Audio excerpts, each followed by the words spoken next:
জানবো কিভাবে ইভালুয়েশন গুলো হবে এটা জানবো, থিওরি কথা জানবো, অলসো ল্যাবের কথা বলবো। প্রথমেই আমার পরিচয় দিয়ে শুরু করি। আমার নাম মোহাম্মদ আকিব আসমাই। আমি ব্র্যাক ইউনিভার্সিটিতে বর্তমান সিনিয়র লেকচারার হিসেবে আছি। 2021-এ জয়েন করেছিলাম। আমি ঢাকা ইউনিভার্সিটি থেকে অনার্স এবং মাস্টার্স শেষ করেছি 2018-তে এবং 2020-এ। তো সফটওয়্যার ইঞ্জিনিয়ারিং ডিপার্টমেন্ট থেকে আমি পড়াশোনা করেছি। এই কারণে system analysis and design, software engineering এই ধরনের কোর্সগুলোতে আমার ইন্টারেস্ট বেশি স্বাভাবিকভাবেই। অলসো ফার্দার যে কাজগুলো আমি করি এই রিলেটেড কাজগুলোই করে থাকি। বুঝতে পারছি? ওকে, আমি ব্র্যাক ইউনিভার্সিটিতে দুটো কোর্স নিয়ে থাকি নরমালি, শুরু থেকেই 2021 থেকেই। এটা হচ্ছে নিউমেরিক্যাল মেথডস এসি 330। এখানে নিউমেরিক্যাল মেথডস এর পাইথনটা আমি দেখতে পাচ্ছি। আর 471 ও নিয়ে থাকি তখন থেকেই, অলসো ল্যাবও নিই। সিএসসি 330 এর থিওরি কোঅর্ডিনেট করি এবং 471 এর ল্যাব কোঅর্ডিনেট করি। তো এই কারণে ল্যাবের বিষয়গুলো বলবো ভালোভাবে, খুবই গুরুত্বপূর্ণ এই কোর্সের ল্যাবটা। তো এখন থেকে যদি গাইডলাইন আপনাদেরকে আমি দিতে পারি তাহলে হয়তো বা কাজটা শুরু করতে ইজিয়ার হবে এবং একটা ভালো আউটপুট বের করা সম্ভব হবে। কথা কি শোনা যাচ্ছে?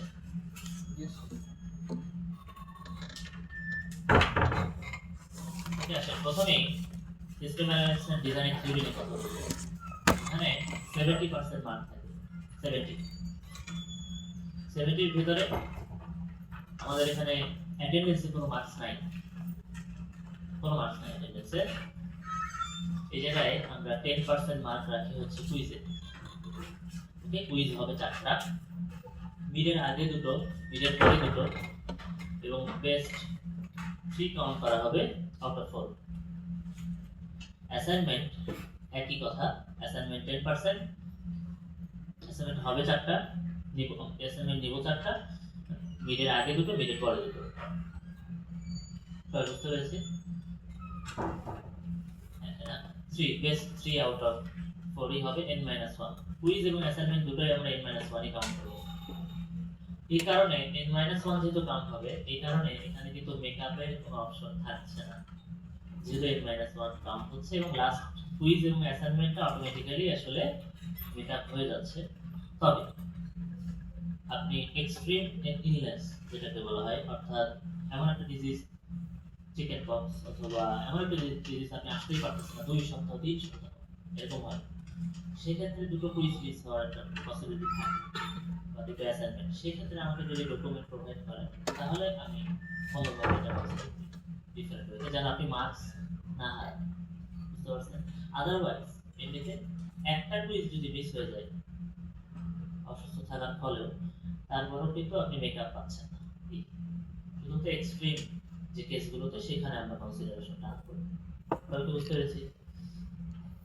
আর অ্যাটেন্ডেন্সে মার্কস নাই, কিন্তু অ্যাটেন্ডেন্সে একটা বিষয় আছে, 70% অ্যাটেন্ডেন্স মেইনটেইন করা লাগে ফাইনাল এক্সাম অ্যাটেন্ড করার জন্য।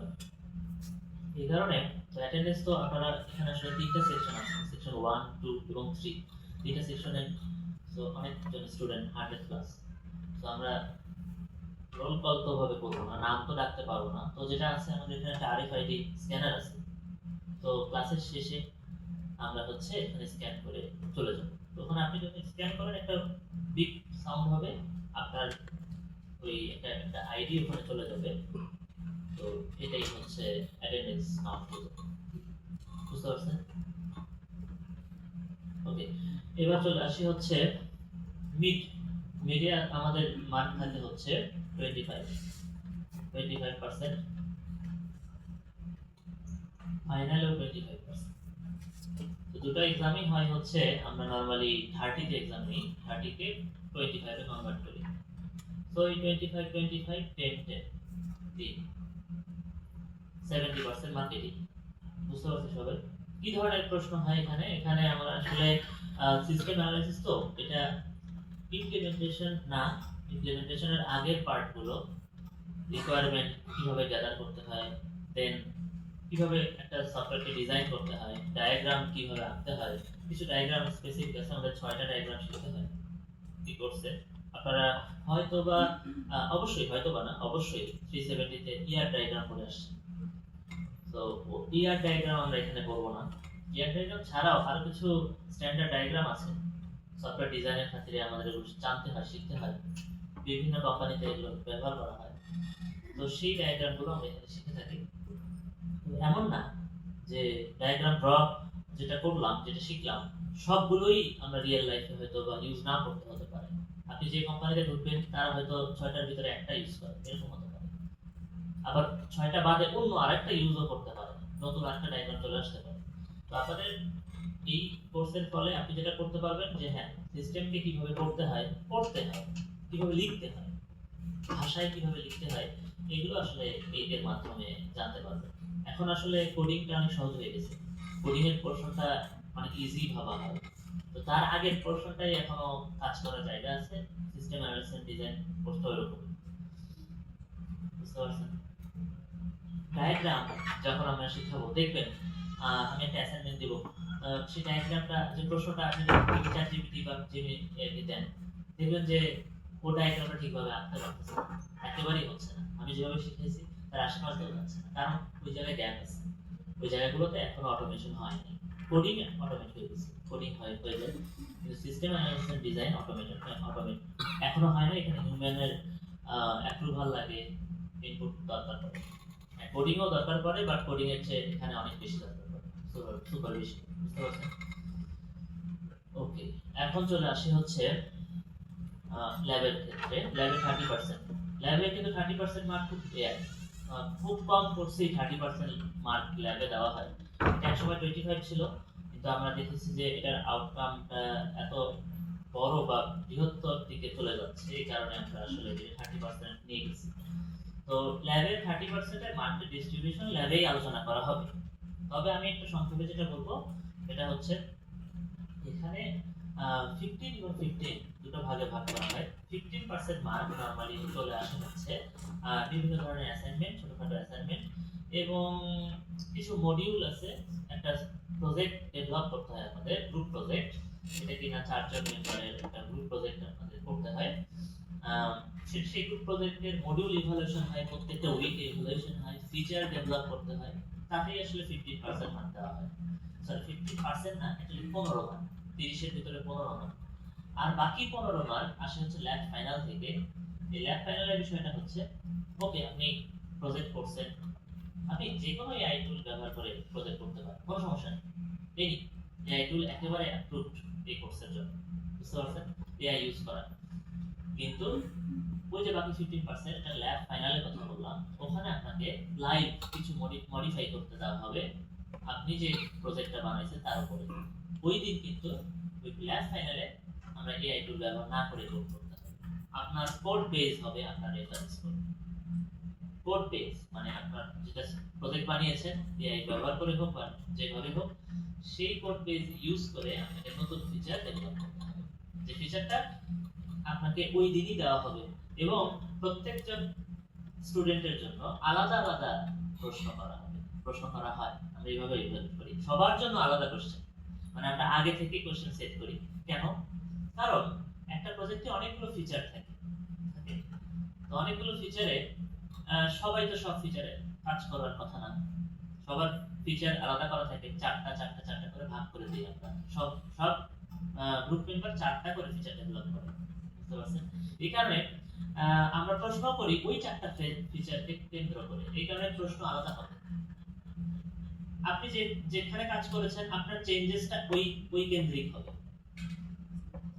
ওই আপনার গ্রুপ মেম্বার 2 যে সে ইনঅ্যাক্টিভ ছিল, সে ছিলই না, হয়তো নাই, তার কাজ হয় নাই, তো তার কাছ থেকে তো আপনাকে প্রশ্ন দেওয়া হবে না, ওই ফিচারে তো আপনাকে প্রশ্ন দেওয়া হবে না, এবং ওটা ইনকমপ্লিট থাকার জন্য আপনি মার্কসও কম পাবেন না, আপনারটা ইন্ডিভিজুয়াল আলাদা মার্কস, সবার ইন্ডিভিজুয়াল মার্কস হবে, বুঝতে পারছেন? ল্যাব ফাইনালি কিন্তু মেইন 15 মার্ক থাকতেছে, মানে ওখানে অনেকগুলো পার্ট আছে, দুটো কাজ করতে দেওয়া হয়, দুটো মডিফাই করতে দেওয়া হয়, দুটো জিনিস, প্রত্যেকটাতে আমরা 4 মার্কস করে রাখি, 4 4 8, দেন একটা ভাইবা হয় ওটার উপরে, সেখানে কিছু মার্কস থাকে, 5 মার্কস থাকে, গিটহাবে কিভাবে কাজ করেছেন, আপনি কোড পুশ পুল করতে পারেন কিনা লাইভ চেক করা হয়, সেখানে মার্কস আছে।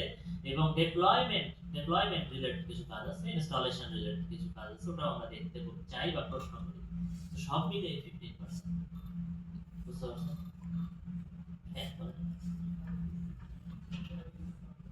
হ্যাঁ, গিটহাবে যে কোনো টাইপের আপনি ক্লায়েন্ট যেটাকে বলা হয়, উইন্ডোজের ক্লায়েন্ট ইউজ করতে পারেন। গিটহাবে যে আমরা কমান্ড লাইনে যে আমাকে কমান্ড লিখতে হবে এমন কোনো বিষয় নাই। আপনি গিটহাবে কোড পুশ করতে পারলেই হলো, যেভাবে হোক। গিটের উইন্ডোজের ক্লায়েন্ট আছে, তারপরে গিট ব্যাশ ইউজ করতেই হবে এমন না। তারপরে সোর্স ট্রি নামে খুব চমৎকার একটা টুল আছে, আমি নিজে ইউজ করতাম বা এখনো করি। সোর্স ট্রি যে কোনোটা আপনি ব্যবহার করতে পারেন। ওগুলো আরো সহজ, ওগুলো আরো ভালো। কেন আপনি ওগুলো শিখবেন না? অবশ্যই শিখবেন। তো আমার দরকার আউটপুট, আপনি যেভাবে পারেন। বুঝতে পারছেন পুরো প্রক্রিয়াটা কিভাবে যাচ্ছে? তো আমরা ল্যাবে আসলে প্রজেক্ট করার জন্য কিছু বেসিক নলেজ দরকার পড়ে। মনে করেন যে এপিআই ডেভেলপমেন্ট, যে কোনো একটা ফ্রেমওয়ার্কে কাজ করতে হয়। এনি ফ্রেমওয়ার্ক, যে কোনো ফ্রেমওয়ার্ক নিতে পারেন। শুধুমাত্র আমরা যেটা করতে নিষেধ করি, যে জ্যাঙ্গো করতে নিষেধ করি, জ্যাঙ্গো মানা করি। অলসো আমরা সিএমএস যেগুলো ওই আপনার ওয়ার্ডপ্রেস, উইক্স, এগুলো করতে নিষেধ করি। এই অলসো ডেটাবেস, যেটাতে আপনাকে অনেক বেশি বুস্ট করে ডেটাবেসের কাজগুলোতে, ফায়ারবেস ইউজ করতে, সুপারবেস ইউজ করতে নিষেধ করি। এই জিনিসগুলো ইউজ করতে মানা করি। তাহলে কারণ লার্নিং এ তাহলে গ্যাপ থেকে যায়। আউটপুট অনেক চমকপ্রদ হতে পারে, বাট লার্নিং গ্যাপ থাকলে আসলে শেখাটা তো হলো না। তো এই কারণে আমরা কিছু জিনিস আগেই অমিট করে দিই বা বাদ দিয়ে দিই। এটা বলে দেওয়া হবে, ল্যাবে লিখে থাকবো। ল্যাবের একটা প্রজেক্ট গাইডলাইন লেখা আছে। বুঝতে পারছেন না? কোনো প্রশ্ন থাকলে বলেন।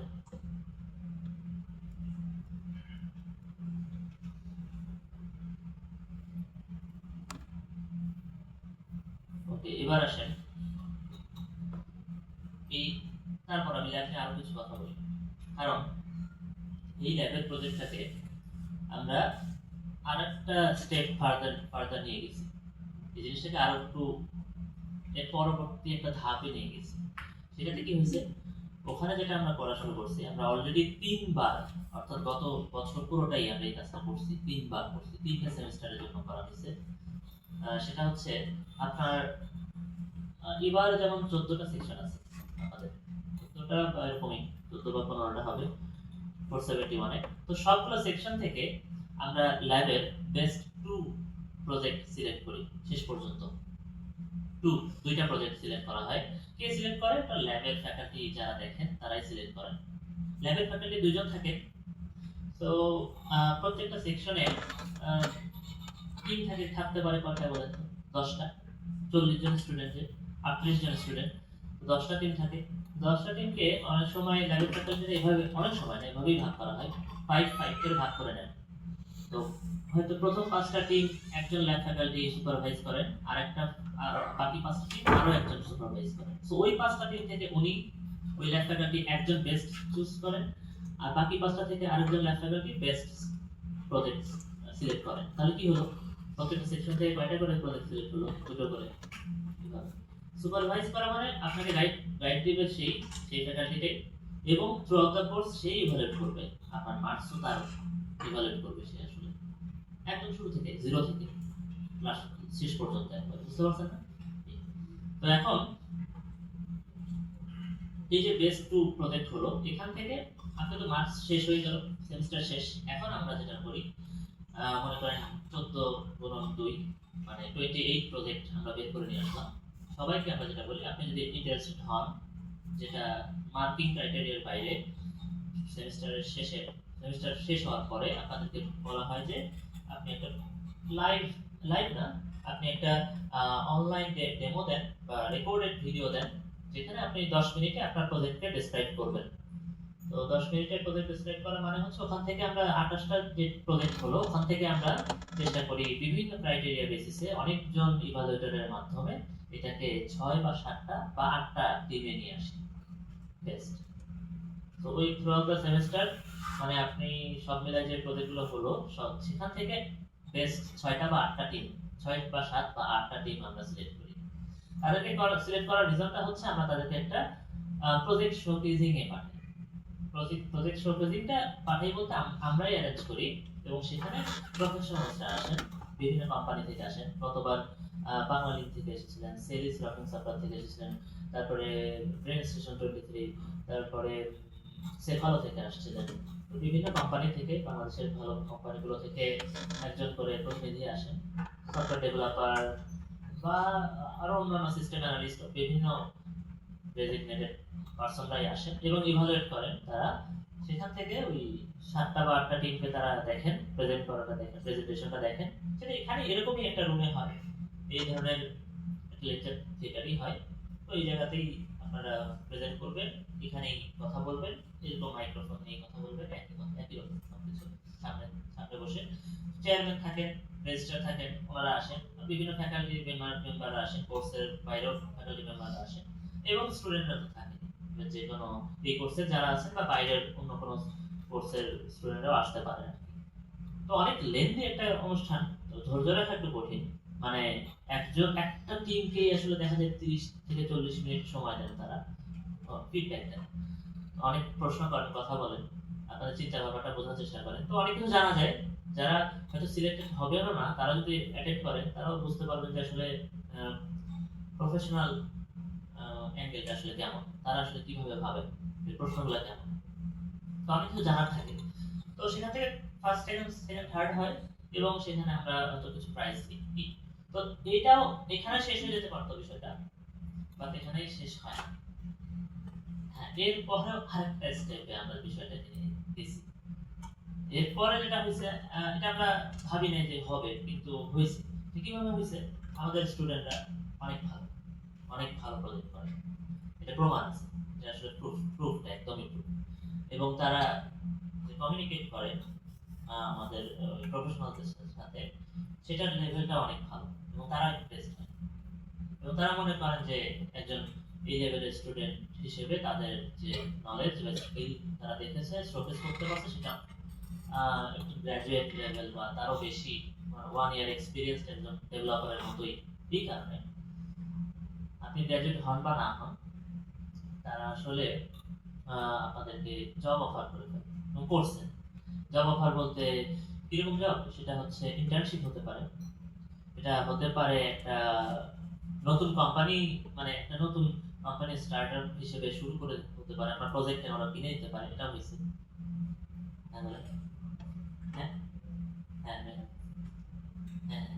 তো অনেক, হ্যাঁ, ধীরে ধীরে এভাবে হয়ে যায়, কমিউনিকেট হয়ে যায়। যেজন্য বলতেছিলাম আমার ফ্রেন্ডের জব হয়ে গেছে, ওই যে কমিউনিকেশনের ফলে হয়। দেখছে তো, কথা তো বলছে, ওইটাই ইন্টারভিউয়ের মতো দিছে, অলরেডি ইন্টারভিউ হয়ে গেছে, ওখানে সামনাসামনি ইন্টারভিউ হয়েছে। মানে আপনি তো প্রজেক্টটা করছেন, আপনি বলতেছেন, ও প্রশ্ন করতেছে, আপনি অ্যান্সারও দিচ্ছেন, তাহলে কেন আপনাকে দিবেন না? আপনি সবই তো পরিচিত কোম্পানির সঙ্গে একেবারে অ্যালাইন হয়ে গেছে, কেন হবে না? কেন নিবেন না? তো আমরা ইন্টার্নশিপের জন্য পাঠাই, প্রথম 2টা বা 3টা টিমের সব মেম্বারদেরকে ইন্টার্নশিপে পাঠাইছি অলরেডি। অলরেডি ইন্টারভিউ চলতেছে, এখন লাস্ট সেমিস্টারেরটা ইন্টারভিউ প্রসেসে গেছে অলরেডি, তারা হয়তো বা কল পেয়ে যাবে। ওর মধ্যে থেকে 3-4 জন তো কল পেয়ে যায়, আরো বেশিও পায়। তো প্রত্যেক সেমিস্টারে এরকম হয়েছে, এরকম আসলে এই প্রসেসের মধ্যেই যাচ্ছে। তো আপনাকে এই প্রসেসের ভিতরে যেতে যেতে এই বিষয়টাকে লক্ষ্য রেখে কাজগুলো করতে হবে শুরু থেকেই। এটা ইম্পর্টেন্ট। এখন থেকে যদি আপনি একটা ফ্রেমওয়ার্ক ভালো করে শিখেন এবং একটা সিস্টেম ডেভেলপ করা নিয়ে যে নলেজগুলো দরকার পড়ে, সেগুলো যদি পড়াশোনা শুরু করেন, তাহলে আশা করতেছি যে এটার আউটকাম আপনারা বের করে নিয়ে আসতে পারবেন। তবে হ্যাঁ, অনেক স্টুডেন্ট, আমাদের স্টুডেন্ট সংখ্যাও বেশি, আমাদের কোয়ালিটিও ভালো, কিন্তু স্টুডেন্ট সংখ্যা অনেক বেশি, এটা মাথায় রাখতে হবে। তো কম্পিটিশনটা আপনাদের নিজেদের মধ্যেই হবে, নিজেদের মধ্যেই কম্পিটিশন, অনেক, আপনারা অনেক সংখ্যায় হবে, এটাও একটা বিষয়। তো সবাইকে আমরা এই প্ল্যাটফর্মে আনতেও পারতেছি না, অত সময়ও হয় না, ওই পরিমাণ আমাদের সুযোগ আসলে নাই। তো আপনি চেষ্টা করবেন, আপনি সর্বোচ্চ দিয়ে চেষ্টা করবেন। হতে পারে ফেল হইতে পারে, হইতেই পারে, ফেল হইতেই পারে, এটা অনেকগুলো ধাপ না, 2টা টিম, তারপরে একটা, অনেকবার ফেল হইতেই পারে। উসাইন বোল্ট তো প্রথম যে রান যেটা দিয়েছিল, আমি ভিডিওতে দিয়েছিলাম, আপনারাও দেখে থাকতে পারেন, ওর তো 9.69 বা 63 মনে হয় বেস্ট কাউন্ট সেকেন্ড 100 মিটার্স। ও কিন্তু প্রথমবার যখন অলিম্পিকে অ্যাটেন্ড করছিল 10+ সেকেন্ড ছিল, ওরও তো মিস হয়েছে, অনেকগুলো ধাপের মধ্যে দিয়ে মিস হয়ে গেছে, হইতেই পারে। তো এখন এটা হইতেই পারে, আপনার মন খারাপ করার কিছু নাই। আপনি যদি প্রজেক্টে যে এফোর্টটা দিচ্ছেন সেটা আপনার গিটহাবে আছে, গিটহাব প্রোফাইল হিসেবে থাকবে, আপনার গিটহাব প্রজেক্টে শোকেস করবেন, তার ওই যে নলেজটা গ্যাদার করছেন সেটা দিয়ে আপনি ফার্দার বিভিন্ন জায়গায় যেতে পারবেন, সম্ভব, এটা সম্ভব, ওটা কখনোই লস হবে না। তো মার্কসটা তো থাকতেছি, মার্কসের বাইরেও এই বিষয়গুলো আপনার মাথায় রাখা অনেক গুরুত্ব দিতে হবে, বুঝতে পারছেন? এবারে অলরেডি আমরা আরেকটা যে লাস্ট সেমিস্টারের যে বেস্ট টিমগুলো তাদেরকে নিয়ে অলরেডি এখন চলতেছে হচ্ছে স্ক্রিনিং প্রসেসটা, অর্থাৎ আমরা অলরেডি 20টা বা 22টা প্রজেক্ট সিলেক্ট করে ফেলেছি, এখন হচ্ছে শর্ট লিস্ট করা হচ্ছে, সেখান থেকে 6টা বা 7টা টিমের প্রেজেন্টেশন হবে। এই মিডের হয়তো বা আগেই বা পরে একটা সময় দেখে আমরা এটা করব, আপনাদেরকে আমরা ইনভাইট করব। আপনারা দেখলে আবার কি হবে, এবার এটা যদি দেখেন তাহলে কি হবে, আইডিয়া বাড়বে। তো গতবার একটু বেশি দেরি হয়ে গেছিল, আমরা অত দেরি করবো না, আসলে একটু আর্লি অ্যারেঞ্জ করবো, আর যত আর্লি অ্যারেঞ্জ করা যাবে আপনাদের জন্য তত লাভ, আপনারা শিখতে পারবেন, জানতে পারবেন, তাই না? প্রশ্ন আছে কারণ বলতে পারেন।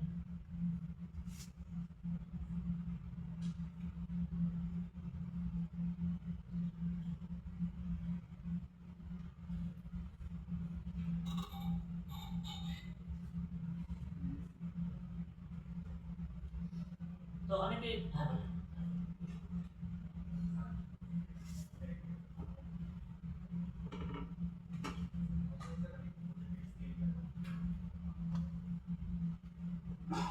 প্রজেক্টের সাজেশন চাইলেন, তো এটা হচ্ছে একটা কমপ্লিট সলিউশন হইতে হবে, যে কোনো কিছু, সব খুব সহজ কিছু হতে পারে, ঠিক আছে? এক ফুড পান্ডা আছে না, ফুড পান্ডা, তো ফুড পান্ডারই ধরনেরই একটা প্রজেক্ট গতবার সেকেন্ড হয়েছে, টাকা মনে হচ্ছে এটা আছে কি এমন হলো। তো ওদের প্রজেক্টের নাম ছিল হলো ক্ষুধা লাগছে, বুঝতে পারছেন? এরকম একটা প্রজেক্টের নাম ছিল, কেউ অ্যাটেন্ড করছিলেন কিনা ওই দিন আমি বলতে পারছি না। Yes, sir. অ্যাটেন্ড করছিলেন, আচ্ছা, ওরা মনে সেকেন্ড হয়েছিল, সেকেন্ড হয়েছে, ক্ষুধা লাগছে। তো ফুড পান্ডায় কিন্তু কিছু জিনিস ফুড পান্ডায় নাই বা ছিল না, ওগুলোকে ফোকাস করে ওরা এমন একটা সলিউশন জেনারেট করছে, নিউট্রিশনের বিষয়গুলো কেমন ভাবে আনছে, আর কিছু জিনিস অপটিমাইজ করছে, যে ওটাও ফুড পান্ডার মতো মনে হলেও ওকেও গুরুত্ব দিতে হবে, কারণ উবার আর পাঠাও কি একসাথে চলে না? কিভাবে চলে? একই জিনিস তো, কিভাবে চলে? অবশ্যই কোনো কোনো বিষয় আছে ভিতরে, অপটিমাইজেশন আছে। তো ওই জিনিসগুলো মাথায় রাখবেন, আপনি সলিউশন যে কোনো প্রবলেমের সলিউশন করতে পারেন, বাট ওটা একটা complete end to end solution হতে হবে। এবং স্কেল যেটা বললেন, হ্যাঁ স্কেলটা হবে হচ্ছে আমার প্রজেক্টটা ডিপ্লয়েড হবে, আমি আমার বাসায় বসে আমার ওয়েবসাইট বা সিস্টেমটাকে ইউজ করতে পারবো বা মোবাইল অ্যাপটা ইনস্টল করে ইউজ করতে পারবো। এটা একটা বিজনেস মডেল আপনাকে চিন্তা করতে পারতে হবে, আপনি এখান থেকে আর্ন করবেন কিভাবে এটা আপনাকে ব্যাখ্যা করতে পারতে হবে। সাবস্ক্রিপশন মডেল থাকবে না, কিভাবে ওকে প্রো মোডে নিয়ে যাবেন, এগুলোকে আপনাকে ভাবা শুরু করা লাগবে। যদি এগুলো ভাবতে পারেন তাহলে স্কেল হয়ে গেল, স্কেলেবিলিটিটা ঠিক থাকলো।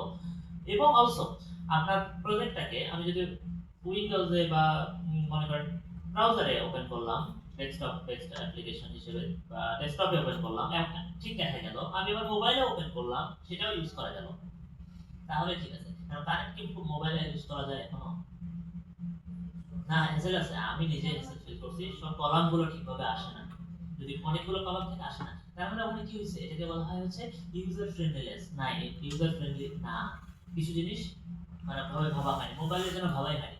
স্কেলেবিলিটি বাড়ানোর জন্য আপনাকে ওই চিন্তাগুলো করা লাগবে, বুঝতে পারছেন? তো এইগুলো এগুলো চিন্তা করে যদি একটা সলিউশন যা দাঁড়াতে পারেন, যে কোনো প্রজেক্টই ভালো হতে পারে, কিন্তু সলিউশনটা হতে হবে ইউনিক এবং complete, end to end complete হতে হবে, এটা হচ্ছে কথা। এবং নতুন চিন্তা করতে পারতে হবে, আপনি এআই এর হেল্প নিয়ে আইডিয়া দিতেই পারেন, কিন্তু এআই যখন আপনি হেল্প করা শুরু করবে, আপনি মাথায় রাখবেন ওই আইডিয়াগুলো কিন্তু আপনি ছাড়া অন্য সবাই দেখতেছে পাচ্ছে, তো আপনার মানে আপনার আইডিয়া নিয়ে আসতে হবে, এআই আইডিয়া না। কারণ আমরা একসময় প্রজেক্ট করছি, তো তখন তো এআই ছিলই না, আমরা প্রজেক্ট করছি কত সালে, মনে করেন আমি 2015-16 দিকে আমার আমার স্টুডেন্ট লাইফ ছিল, ইউনিভার্সিটি লাইফ 15 থেকে শুরু করছি, তো 15 থেকে 18, তো 17-18 দিকে আমি প্রজেক্ট করছি, তো ওই সময় কি এআই ছিল? আমরা তো নিজেরাই চিন্তা করতাম, নিজেরাই ভাবতাম। তো ওইভাবে যদি ওই অ্যাঙ্গেলে যদি ভাবতে পারতেন, ভাবা শুরু করতে পারেন, তাহলে আসলে ইউনিকনেস বের হয়ে আসবে। এআই গুলো ইউজ করলেই আপনার মনে হবে আরে এটা তো খুব চমকপ্রদ, ইউনিক মনে হচ্ছে, কিন্তু ওইটাই বেশি কমন হবে, কারণ সবাই ওই রেজাল্টগুলো পাচ্ছে, এই হচ্ছে বিষয়। তো এনি যেকোনো সহজ একটা প্রবলেমের সলিউশন হতে পারে, but end to end full based optimise solution এবং স্কেলেবল সলিউশন চিন্তা করবেন, যেটাকে আমি যে কোনো জায়গায় ইউজ করতে পারবো, ডিপ্লয়েড হবে, সহজে ব্যবহার করতে পারবো। হ্যাঁ, এখন আপনি বলতে পারেন স্যার ফাস্টার হবে না স্লোয়ার হবে, এই বিষয়গুলো আবার ডিপেন্ড করে কার উপর, ডিপ্লয়মেন্ট টুলগুলো আবার ফ্রি না, এগুলোর উপর ডিপেন্ড করে। এখন সেখানে আমরা একটু কি করি, ওই জায়গাটাতে একটু আমি বাদ রাখি, না আপনি তো স্টুডেন্ট, আপনি তো এখানে অবশ্যই টাকা দিবেন না প্রজেক্ট করার জন্য। আমরা এটাকে বলি ঠিক আছে, আমরা ধরে নিই আপনি এআই একটা ইন্টিগ্রেট করছেন, একটা এপিআই ইন্টিগ্রেট করছেন, যেটা আসলে ফ্রি না, যেটা আসলে 2000 টোকেনের পরে আপনাকে টাকা দিতে বলতেছে, ইমেজ অ্যানালাইসিস করতে চাচ্ছেন টাকা দিতে বলতেছে না, আমরা বলি ঠিক আছে তুমি 2000 প্রজেক্ট করতে পারতেছি, আমরা দেখছি তো, তুমি এখানে যদি এই মডেলটা আমরা সাবস্ক্রাইব করে দেই তাহলে তো এটা হয়ে যাবে, কমপ্লিট হয়ে যাবে, কোনো সমস্যা নেই। সো আপনাকে এখানে টাকা খরচ করার কোনো দরকার নেই, বুঝতে পারেননি? অলসো লার্ন করার জন্য টাকা খরচ করবেন না। মানে কি, মানে হচ্ছে শেখার জন্য আপনি ইউটিউব ভিডিওস মোর দেন এনাফ। ইউটিউবের যে চ্যানেলগুলো আছে এত বেশি ইউটিউবের ভিডিও দেখতে টাকা লাগে না, তো ইউটিউবের ভিডিও এত বেশি, এটা মোর দেন এনাফ, কিছুই লাগবে না। আমার এটা হচ্ছে এরকম, আপনি এই কোর্স করার ফলে আপনি নিজে একটা কোর্স বানান, ডেভেলপ এই ওয়েব ডেভেলপমেন্টের উপরে দরকার পড়লে, যে এআই দিয়ে কিভাবে প্রজেক্ট করতে হয়, এরকম একটা আপনি নিজে একটা প্রজেক্ট বানান, সরি কোর্স বানান, যে কোর্স অনলাইনে ছাড়বে আপনার কোর্স অন্য কেউ করবে, আপনারা না, ব্র্যাক ইউনিভার্সিটি স্টুডেন্টরা করবে না, তারা করবে হচ্ছে ডিপ্লোমা করতেছে বা শুরু করতেছে, গ্রামের কেউ সুযোগ কম, ওইভাবে বড় অপরচুনিটি নাই, তারা আপনার কোর্স করবে, আপনি ওই গেলে চিন্তা করা শুরু করেন, বুঝতে পারছেন? বড় চিন্তা করা শুরু করা লাগবে, আপনাকে ফলো করবে সবাই, এইভাবে চিন্তা করা শুরু করেন, ফলোয়ার হওয়া যাবে না, ক্লিয়ার না? আপনাকে সবাই ফলো করবে, ওভাবে আপনি নিজে কোর্স বানাবেন, শিখবেন কিভাবে, ইউটিউবের ভিডিওর মাধ্যমে, এই হচ্ছে বিষয়, বড় টার্গেট করতে হবে। অবশ্য মনে হয় যে না, টাকা দিয়ে যদি একটা একটা জায়গায় কোর্স করি বা একটা ওয়ার্কশপ অ্যাটেন্ড করি, তাহলে মনে হয় আমার হ্যাঁ, যেহেতু খরচ করছি, শেখার একটু বেশি তাড়না থাকে, এই বিষয়গুলো একটু বেশি ফোর্স করে। হ্যাঁ, এখন ম্যাটার করে সেটা যদি আপনার বুস্টের কারণ হয়, তাহলে আপনি এটা করতে পারেন, যে হ্যাঁ খরচ করছি তাহলে তো আমার শেখাই লাগবে, যাওয়াই লাগবে। অনেক সময় কি জিমের যে বিষয়গুলো থাকে, জিমে হ্যাঁ টাকা দিয়ে রাখছি তাহলে তো যাওয়াই লাগবে, আপনাদের তো জিম আছে, তাই না? এরকম একটা বিষয় না? হ্যাঁ, না আপনারা এই শেখার বিষয়টা এইভাবে নেবেন না, শেখাটা আপনার নিজের জন্য, আপনি ইউটিউব ভিডিও থেকে শিখতে পারেন এবং ডকুমেন্টেশন পড়ে শেখাটা সবচেয়ে ভালো। যেকোনো ফ্রেমওয়ার্কের ডকুমেন্টেশন, কোন ডকুমেন্টেশন, ওই ফ্রেমওয়ার্ক, ওই ওয়েবসাইট, ও একদম ওদের যে বেসিক ডকুমেন্টেশন, সেটা অন্য কেউ বানানো না, ওরাই দিয়ে দেয় কিভাবে একটা ফ্রেমওয়ার্ক ইউজ করতে হয়, ওরাই নিজেরাই প্রোভাইড করে ওই গাইডলাইনগুলো। ওটা পরে যদি বুঝেন, শিখতে পারেন, ধৈর্য ধরে শিখতে পারেন, আপনি বলতে পারেন স্যার ওটা করতে আমার কষ্ট হয়, ভিডিও দেখতে ইজি হয়, কিন্তু যদি পরে শিখতে পারেন আরো বেটার হবে, পরে শিখলে আরো বেটার হবে। ভিডিওতে অনেক সময় কিছু কর্নার কেসগুলো ছেড়ে দেয়, এক একজনের এরকম পার্সপেক্টিভ, সে কথা বলছে, কিছু জিনিস মিস করে ফেলে, কিন্তু ডকুমেন্টেশনে সব থাকে। একটা বই পড়ে শেখার মতো, ধৈর্য রাখতে হবে, ফোকাস গুরুত্বপূর্ণ, এখানে ফোকাসটা গুরুত্বপূর্ণ, এবং স্যাক্রিফাইস। আমার একটা সময় কিভাবে দিচ্ছেন কোর্সে, আপনি সময় যদি এখন অন্য কাজে ব্যয় করে ফেলেন, তাহলে তো এগুলোতে সময় পাবেন না। আপনি পরীক্ষা যে সাবমিশনের আগের দিন 2 দিন আগে যদি শুরু করেন, হবে না, ওটা ওভাবে হয় না, ওটা অনেক দিনের অভ্যাসের ফলে হয়, 7 দিন 8 দিনে হয় না, 1 মাস 2 মাসের অভ্যাসের ফলে, তাহলে কিন্তু পারবেন না। মডিউল ইভালুয়েশন যখন শুরু হবে, আপনি এই আইডিয়াটা নিয়ে দেখাই দিতে পারেন, কিন্তু ওটা লাভ হবে না, ওটা তো ইভালুয়েশন হবে, আপনাদের প্রশ্ন করবে, মার্কও পাবেন না, শেখা হবে না, আপনি তারপর হবে কি ডিপ্রেশন আসবে, মাথার ভিতরে এই জিনিস ঘুরতে থাকবে যে আমি কি করতেছি, কি হচ্ছে। এখানে স্যাক্রিফাইস যদি করতেই চান, ওই ডিপ্রেশনে স্যাক্রিফাইস না করে আপনি শুরু থেকে স্যাক্রিফাইস করেন, টাইমটা দেন, বেশি টাইম দেন, যখন ফ্রি থাকতেছেন ওইটাকে ইউজ করেন। এইখানে যদি আপনার দুইটা কোর্সের মধ্যে সময় বেশি গ্যাপ থাকে, তাহলে ওই সময়টা আপনি ল্যাপটপ নিয়ে বসে পড়েন, কোথাও যে কোনো জায়গায় বসে পড়েন, এত ভালো এনভায়রনমেন্ট দরকার নেই। আমরা তো এত ভালো এনভায়রনমেন্ট পাইনি কোনোদিন, আমরা পরিশ্রম, আমরা তো এত ভালো এনভায়রনমেন্ট পাইনি। মাঠের মধ্যে বসে দরকার পড়লে মাঠের মধ্যে বসছি, প্রজেক্ট করার জন্য মাঠের ভিতরে একসাথে 3 জন ফ্রেন্ড 4 জন ফ্রেন্ড বসছি। আপনাদের তো অনেক সুন্দর জায়গা আছে, এনভায়রনমেন্ট আছে, ইউটিলাইজ করতেছেন না কেন আমি জানি না। ঘুমানোর দরকার নেই, রাতে ঘুমাবেন। এখন এই টাইমে ঘুমানোর দরকার নেই, এই টাইমটা আপনি কাজ করেন, শিখেন, লার্ন করেন। রাতে না ঘুমালে এখন কিছু ইফেক্ট হবে। রাতে যদি আপনি অন্য কাজে ব্যয় করে ফেলেন, এখন সামনে আবার খেলা আসতেছে, এটা আমি আবার কি করবো, এটা তো আবার অন্য, ওটা 4 বছর পর পর আসে, এটা নিয়ে আমি কিছু বলবো না। হাঁটা ব্যালেন্স করা লাগবে, তো প্রতি বছর আসবে না, সেটাও একটা বিষয়, ব্যালেন্স করতে হবে। এখন যদি খেলা দেখেন তাহলে বাকি লাইফে সবকিছু বাদ দেন, কোনো জন্মদিন পার্টি যাওয়া যাবে না, বিয়েতে যাওয়া যাবে না, কিছু একদম কিছু করা যাবে না, নাথিং, একদম নাথিং। যদি খেলা দেখেন, খেলা দেখে যদি টাইমটা ইনভেস্ট করতে চান, কোনো মুভি দেখা যাবে না, কোনো সিরিজ দেখা যাবে না, ওই সেমিস্টারের জন্য তাহলে সব বন্ধ। যদি খেলা দেখেন, আর যদি খেলা না দেখেন তাহলে কিছু জিনিস দেখতে পারবেন। ব্যালেন্স, ব্যালেন্স, এটা ব্যালেন্সের বিষয়। বুঝতে পারছেন কিভাবে ব্যালেন্স করছেন, কিভাবে টাইম আপনি দিচ্ছেন, বাম ডান কিভাবে সমান রাখছেন, এটি এত বিষয়। এখন একটা প্রশ্ন করেন, এখন তো যা বললাম।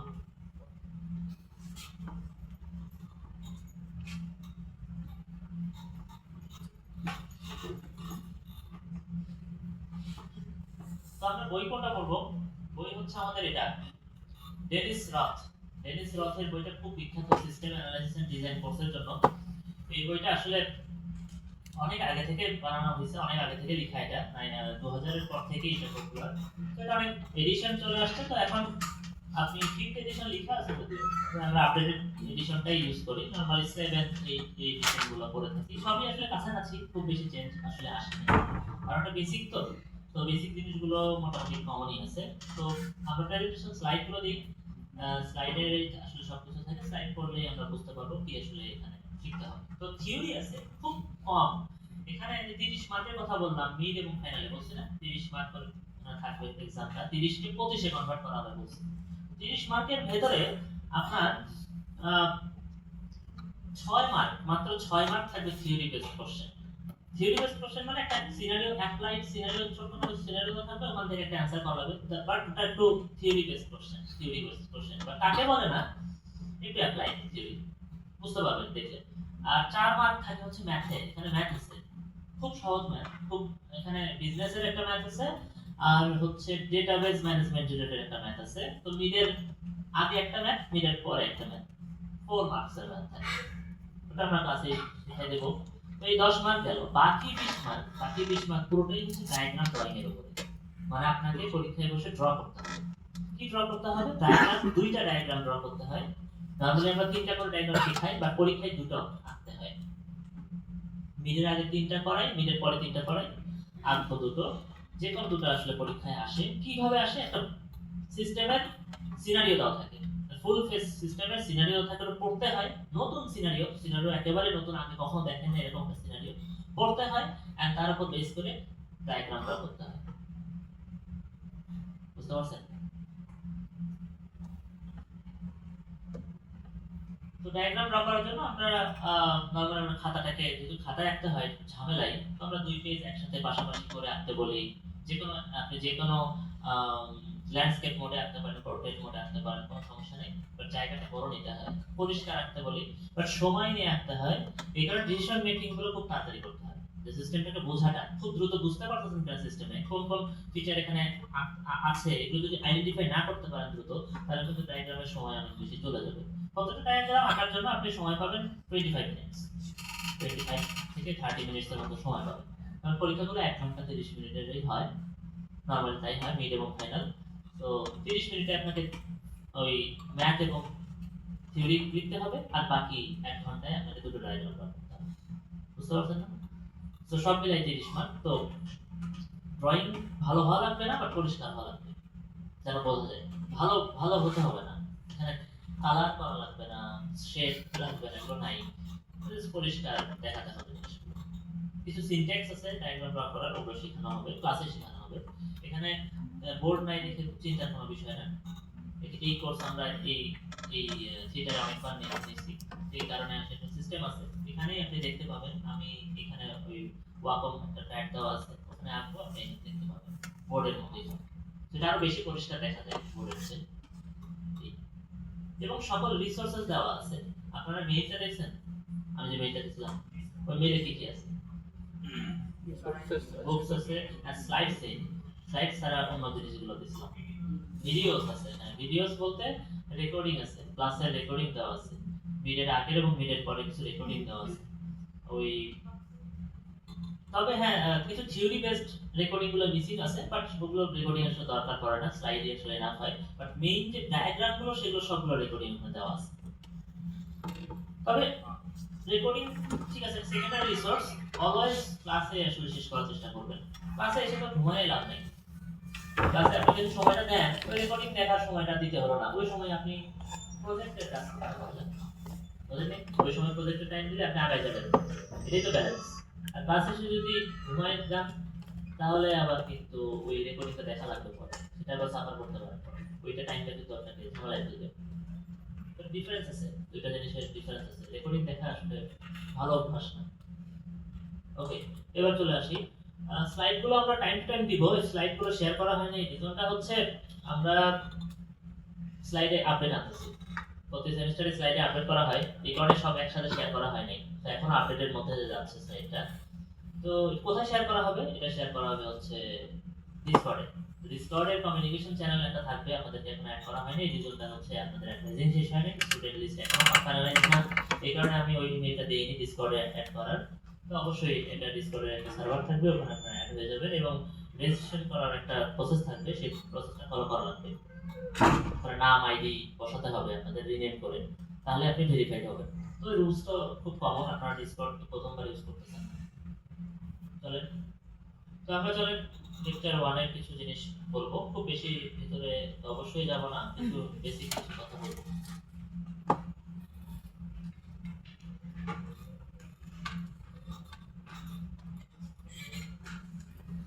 এটা একটা থিওরি বেসড লেকচার, এখানে কোনো ডায়াগ্রাম নাই। তো এটাই থিওরি। তো ডায়াগ্রামের ক্লাসগুলো কখনোই মিস করবেন না। ডায়াগ্রাম ক্লাস মিস করলে অনেক কিছু মিস হবে। থিওরি ক্লাস মিস হলে ঠিক আছে, আপনি স্লাইড পড়লে হয়তো বুঝতেও পারবেন। ডায়াগ্রামের ক্লাস মিস হলে কোনো মিস ওটা আর রিকভার হবে না, কোনোদিন রিকভার হবে না, ভিডিও দেখা হবে না। ওকে, প্রথমে সিস্টেম অ্যানালিসিস এন্ড ডিজাইন কি এটা বলা হচ্ছে, জিজ্ঞাসা করা হচ্ছে। এটা আসলে লেখা আছে, অনেক কিছু লেখা আছে, আমি বলি আসলে। তো আমরা এই কোর্সের একটা ইম্পর্টেন্ট কথা বলি, যাকে বলা হয় এসডিএলসি শব্দ, software development life cycle. Software বানানোর লাইফ সাইকেলটা আমি আলোচনা করি। কেন লাইফ সাইকেল বলা হয়? কারণ আপনারা হয়তো বা যদি চিন্তা করতেন শুধুমাত্র ডেভেলপমেন্ট বা ইমপ্লিমেন্টেশনই আসল, কিন্তু আসলে না। ইমপ্লিমেন্টেশনকে আপনি 20% কাজ বলতে পারেন, বাকি 80% কাজই হচ্ছে তার আগে বা তার পরে হয়। ইমপ্লিমেন্টেশনটা সবচেয়ে কম, বাকি কাজ হচ্ছে কোথায়? আমরা হচ্ছে এটাকে বলি প্ল্যানিং, অ্যানালাইসিস, ডিজাইন। এই তিনটা কাজ সবচেয়ে শেষ করি, দেন আমরা চলে আসি হচ্ছে ইমপ্লিমেন্টেশন। এন্ড ইমপ্লিমেন্ট করার পরে আমরা করি হচ্ছে টেস্টিং করি। টেস্টিং কি ইমপ্লিমেন্টেশনের ভিতরেই ধরা হয়। এখন ইমপ্লিমেন্টেশনের পরে আমরা করি হচ্ছে ইনস্টলেশন, ডিপ্লয়মেন্ট এবং মেইনটেনেন্স। শুধুমাত্র সফটওয়্যারটা ডেলিভার করলেই হয় না, ওটাকে আবার কি করতে হবে? রেগুলারলি মেইনটেইন করতে হবে। তাই না? এই কোর্স করানোর সময় আমি সবচেয়ে বেশি যে প্রশ্নটা ফেস করি, আপনারা হয়তো এখন বুঝতেছেন না, এটা হচ্ছে কানেক্টকে কি এমন করা হলো যে কানেক্ট এত সমস্যা? প্রশ্ন করবেন না? কানেক্টে কি ঝামেলা? হ্যাঁ, তো কানেক্ট বানানোর সময় হয়তো বা এখানে অ্যানালাইসিস ডিজাইনের কিছু ঘাটতি ছিল, কিন্তু আমরা করি নাই, তবে অবশ্যই ছিল। হয়তো বা এখানে ইভালুয়েট করলে দেখা যাবে, হয়তো ভাবে যে ঢেলে সাজানো হতো। আপনার মনে হতে পারে স্টুডেন্টরা তো একটু বেটার প্রজেক্ট করে। হ্যাঁ, স্টুডেন্টরা খুব সুন্দর প্রজেক্ট করে, আমাদের স্টুডেন্টরা অনেক ভালো প্রজেক্ট করে। হ্যাঁ, তবে স্কেলেবিলিটি একটা ইম্পর্টেন্ট ইস্যু। এই জিনিসগুলো এখনো আমরা শিখি না, বা ওই পর্যন্ত যেতে একটু সময় লাগে, এক্সপেরিয়েন্সের দরকার পড়ে। যাই হোক, কানেক্ট তারপরও হয়তো বা এক সময় মানে ওই মেইনটেনেন্সের ভিতর দিয়ে যাচ্ছে, একটা ভার্সন আপডেট করে হয়তো বা এই জিনিসগুলো ফিক্স হয়ে যাবে। তো দেখবেন প্রতি সেমিস্টারে একটু বেটার মনে হচ্ছে না? আগের চেয়ে কি এখনো আগের মতোই লাগে? হ্যাঁ, আগের চেয়ে একটু বেটার মনে হচ্ছে, ফাস্টার রেসপন্স করতেছে। তার মানে কিছু জিনিস ফিক্স হচ্ছে ভিতরে ভিতরে, বুঝতেই পারতেছেন। ইউসিস ইউজার আছেন না এখানে অনেকে? হ্যাঁ আছে। ইউসিস থেকে ভালো কি? অনেক ভালো। ইউসিস থেকে ভালো না? না স্যার, অবশ্যই স্যার। ইউসেজ থেকে তো ভালো। এটা আপনাকে ভাবতে হবে ইউসেজ যখন ইউজ করতে ওই সময়ের যে এখন স্টুডেন্ট সংখ্যা কেন বেশি না কম সেটা ভাবতে হবে, হতে পারে বেশি, তো সেটা ওইভাবে চিন্তা করতে হবে। এখন এই কোর্স করার ফলে আপনি যে রোলটার জন্য অ্যাপ্লাই করতে পারবেন তার নাম হচ্ছে সিস্টেম অ্যানালিস্ট অথবা রিকোয়ারমেন্ট ইঞ্জিনিয়ার। কি বললাম? System analyst, requirement engineer. এটা কি? এই রোলটা কিন্তু সফটওয়্যার ডেভেলপার রোল না। এই রোলটা হচ্ছে এরকম অনেকটা বেশি এক্সাম্পল একটু অন্যরকম মনে হবে। সিভিল ইঞ্জিনিয়ার আছে, তার আবার আর্কিটেক্ট আছে, আবার রাজমিস্ত্রিও আছে। আর্কিটেক্ট ডিজাইন করে। আচ্ছা, এই তিনজনের মধ্যে সবচেয়ে বেশি টাকা কে পায় একটা প্রজেক্টে, একটা বাড়ি বানানোর জন্য? আর্কিটেক্ট সবচেয়ে বেশি টাকা পায়। কিন্তু ওর কাজটা কিন্তু খুব সিম্পল না, ডিজাইন করে। ওটা এত ইম্পর্টেন্ট কেন হলো? মানে অ্যাকচুয়ালি তো রাজমিস্ত্রি কাজ করতেছে, ডিজাইনের উপর ডিপেন্ড করতেছে। হ্যাঁ, ওর কাজের রিস্কটা বেশি, এটা হচ্ছে মেইন কথা। ও যদি একটা ভুল করে তাহলে বাকি সবকিছু ভুল হতে পারে। মানে লিফট যেখানে দরকার তখন আগে অন্য জায়গায় দিল, ইনস্টল করা যাচ্ছে না, পুরো বিল্ডিং আবার ভেঙে আবার করা লাগতে পারে, বা ওই পুরো ওই জায়গাটা আবার নতুন করে বিল করা লাগতে পারে। মানে ওর কাজে যদি ভুল হয় তাহলে বাকি সবার কাছে এফেক্ট হবে এবং ওই কাজের যে সলিউশন সেটা জেনারেট করতে আপনার বেশি খরচ হবে। কিন্তু রাজমিস্ত্রি যদি একটা ভুল করে, ওই ভুলের কি খুব বেশি মানে রিস্ক আছে না? অল্প, ঠিক করে ফেলা সম্ভব, অল্পতেই ঠিক করে ফেলা সম্ভব। এই কারণে যার রিস্ক বেশি, যে কাজের রিস্ক বেশি, তার কি তার স্যালারি বেশি, তার টাকা বেশি, সে ইনকাম বেশি, তার বেশি পাবে, টাকা পাবে। স্বাভাবিক, প্রজেক্ট থেকে তার ইনকামটা বেশি আসবে। অনেকটা এখানে এরকম সিস্টেম অ্যানালিস্ট ওই পারসনটা যে ডিজাইন করে, তার কাজ দেখে কোড করে হচ্ছে ডেভেলপাররা হচ্ছে ওই কার সাথে তুলনা করছি আমি বলুন তো? না, আমরা করবো না, বেশি হয়ে যায়। বলছিলাম এক্সাম্পলটা অন্যরকম হতে যাচ্ছে, কিন্তু ওই রকমই আসলে। ডেভেলপার মানে হচ্ছে মাটি কাটা কাজ করতেছে, যে সবচেয়ে লো এন্ডের কাজ হচ্ছে ডেভেলপার। হ্যাঁ, ইমপ্লিমেন্টেশন। সো সফটওয়্যার আর্কিটেক্ট এই লেভেলে যখন আপনি যাবেন তখন আপনি বুঝবেন যে আসলে আমি ভালো লেভেলে যেতে পারছি। বাট আপনি যদি শুনে থাকেন, আপনার ফ্রেন্ড থাকে এগ্রিকালচার ইউনিভার্সিটির স্টুডেন্টের ফ্রেন্ড আছে, যারা থাকতেই পারে, ওরা তো রিসার্চ করবে এগ্রিকালচার রিলেটেড পরে, তো ওদেরকে কোর্স দেখবেন, ফিল্ড ওয়ার্ক করায় না? ওরা কি ওই যে ধান লাগায়, শুনছেন না? গাছ লাগাইতে বলে, ধান লাগায়, তাই করতে হয়, ওই কাজগুলো করতে হয়। ওগুলো কেন করায়? ওগুলো যদি আপনি না করেন, ফিল্ড লেভেলে না যান, তাহলে বুঝবেন না আসলে এই কারণে ডেভেলপার না হয়ে আপনি সিস্টেম অ্যানালিস্ট হতে পারবেন না। আগে ডেভেলপার দিতে হবে। সো যে কোনো কোম্পানিতে আপনাকে যখন হায়ার করবে সিস্টেম অ্যানালিস্ট হিসেবে আপনাকে হায়ার করবে না, বা সফটওয়্যার আর্কিটেক্ট হিসেবে বা রিকোয়ারমেন্ট ইঞ্জিনিয়ার হিসেবে হায়ার করবে না। কারণ এটা করার জন্য একটু এক্সপেরিয়েন্স দরকার। ওই এক্সপেরিয়েন্সটা আপনাকে গ্যাদার করাবে কিভাবে? ডেভেলপমেন্টের মাধ্যমে, ওই ফিল্ড ওয়ার্ক বা মাটি কাটা কাজটা করার মাধ্যমে। তো তাই না, ইন্টার্নশিপেও ওই কাজটাই করা হয়। আপনাকে তো ওই রোল দেবে না, লিড রোল দেবে না, তো আপনাকে দেবে ওই ডেভেলপমেন্টের রোল, যেটা রিস্ক কম, যেটাতে ভুল হলেও শুধরানো যাবে খুব সহজেই, কস্ট লো। আর রিকোয়ারমেন্ট অ্যানালিস্ট ভুল করলে তার চাকরি চলে যেতে পারে, এই কারণে স্যার এত বেশি ডিমান্ড। কাজ সে ভুল কম করে, এক্সপেরিয়েন্স খুব কমই কাজে আসলে ভুল হয়। তো যাই হোক, তো এটা মন খারাপ করার কিছু নাই যে আমি কোর্স করতেছি তাতে আমি যে এই রোলটা পাচ্ছি না শুরুতে, বা এক সময় আপনি পাবেন, এবং এক সময় পাবেন। এটা পাওয়ার জন্য আপনাকে কিন্তু ইন্টারভিউতে এই কোর্স রিলেটেড প্রশ্ন করা হবে, যে আপনি আমার কোম্পানিতে 3 বছর 4 বছর যদি থাকেন তাহলে এই রোলে যেতে পারবেন কিনা, সেটা আগে আপনাকে ইভালুয়েট আগে করে ফেলবে। নেওয়ার সময়, হায়ারিং এর সময় আপনাকে প্রশ্ন করবে ওই কি থেকে জানেন? প্রশ্ন করবে হচ্ছে অবশ্যই basic programming, data structures, algorithm. এগুলো হচ্ছে একদম 100%, 100% একদম করবেই। এটা আপনি যে কোনো ডোমেইনে যান, যে কোনো কোম্পানিতে যান, যে কোনো জায়গায় যান, আপনি কিন্তু আপনাকে এই প্রশ্নগুলো করবেই। তারপরে ওপি, অবজেক্ট ওরিয়েন্টেড প্রোগ্রামিং, প্রশ্ন করবেই। এরপরে প্রশ্ন করবে যে database management system, system analysis design, software engineering. এই প্রশ্নগুলো আপনি ফেস করবেন লাস্টের দিকে। ওগুলো যদি পারেন তাহলে হচ্ছে যাবে, অ্যাডভান্সে যাবে, ওগুলো তো পারা লাগবে। তো ও কি কোর্স শেষ হয়ে গেছে জন্য ও কি সব ভুলে গেলাম। আমি যদি এখন জিজ্ঞাসা করি যে এনক্যাপসুলেশন মানে কি, যদি এখন মাথা থেকে মনে হয় ও একটু গুগল করেছি, তাহলেই সমস্যা। যদি এখন ইনহেরিটেন্স মনে হচ্ছে এরকম, এক্সাম্পল যদি না বলতে পারি, হঠাৎ করে চট করে এক্সাম্পল না ভিতর থেকে না আসে, তাহলে বুঝবেন যে আপনি কোনোভাবে গিলে উপরে দিয়ে আসছেন পরীক্ষায়। ওইটা যেন না হয়, একেবারেই ঝামেলা। আপনাকে ভিতরে ঢোকাইতে হবে জিনিসগুলো, যে কোনো টাইমে আপনাকে ওই জিনিসগুলো যেন বের করা যায়। ওই কোর্সের কনসেপ্টগুলো এত গুরুত্বপূর্ণ। হ্যাঁ, ডেটা স্ট্রাকচার, অ্যালগরিদম, ওপি, এগুলোর কোনো কোনো ক্ষতি নেই, অল টাইম জানতে হয়, অল টাইম জানতে হয় এগুলো নিয়ে। কোর্সে কি করছেন, কত পাইছেন ম্যাটারই করে না, এ প্লাসও পাইতে পারেন, ম্যাটার করে না। যদি ভুলে যায় থাকেন, সব যদি উপরে দিয়ে আসেন, তাহলে মুশকিল। এখন আসেন, আপনি বলতে পারেন স্যার, হ্যাঁ কোর্সগুলো অনেক আগে করছেন, হ্যাঁ উনি বলতে চাচ্ছেন কোর্সগুলো অনেক আগে করছেন, নাই মাথার ভিতর থেকে বের হয়ে যেতেই পারে, তারপর রিকভার করবেন আবার। হ্যাঁ, অনেক ভালো প্রশ্ন করছে, অনেক আগে করছি কোর্স, ভুলে গেছি, এখন কিভাবে সেটাকে আবার পাবো।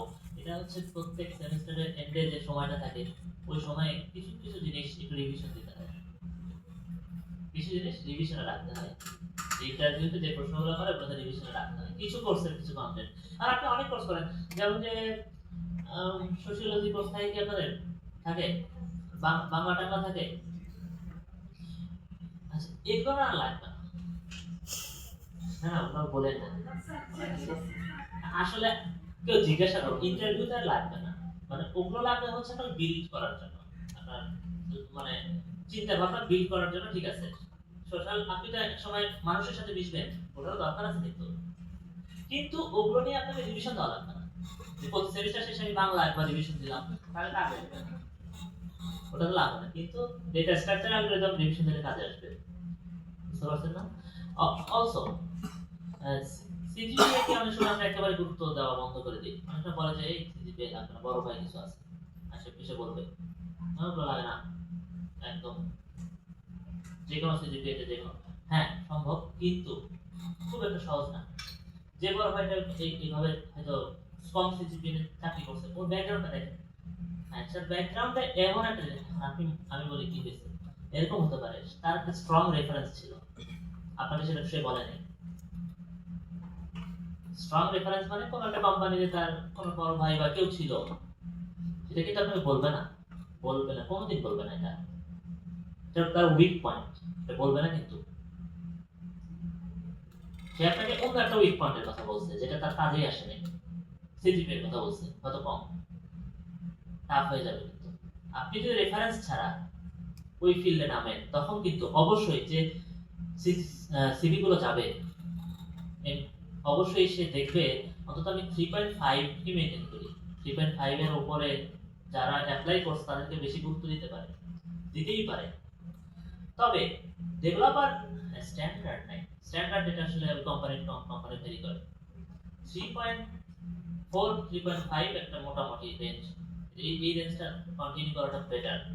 এর চেয়ে নিচে থাকলেও সম্ভব, তাহলে আপনাকে অন্য কিছু জিনিসে ফোকাস করতে হবে, সম্ভব, অবশ্যই সম্ভব। তবে 3.4 একটা সুইট স্পট বলা হয়, 5 সুইট স্পট, এটা একটা ভালো রেঞ্জ। কিন্তু আর একটা মজার বিষয় আছে এখানে, ইন্টারভিউরা, ইন্টারভিউ যে দিচ্ছে তারও কিন্তু চিন্তা করা লাগবে, আমি যার ইন্টারভিউ নিচ্ছি আমি সময় দিচ্ছি, তো ওকে নিলে সে আমার কাছে কতদিন থাকবে।